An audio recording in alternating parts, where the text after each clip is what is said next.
ثم آتم الصیام الی اللیل، آپ نے روزہ شروع کرنا ہے جب ابھی رات کچھ باقی ہو اور صبح کا آغاز نہ ہوا ہو، تو آپ نے اس وقت کا تعین کرنا ہے۔ افطار بھی شام جب سورج غروب ہو جائے تو آپ نے افطار کرنی ہے۔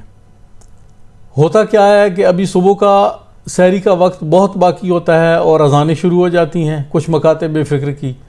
اور کچھ ایسے بھی ہیں کہ روشنی کافی پھیل چکی ہوتی ہے، دن آ چکا ہوتا ہے، تو اس وقت بھی اذانیں جاری رہتی ہیں۔ تو ان اذانوں کا آپ اعتبار نہ کریں اور افطار میں بھی ان کا اعتبار نہ کریں۔ جو اسلام کا اصول تھا کہ ہم نے اپنی زندگی کے قاعدے اور قوانین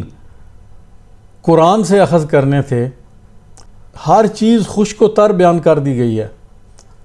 اور ایک چلتا پھرتا قرآن حضور صلی اللہ علیہ وآلہ وسلم کی سنت مبارکہ کی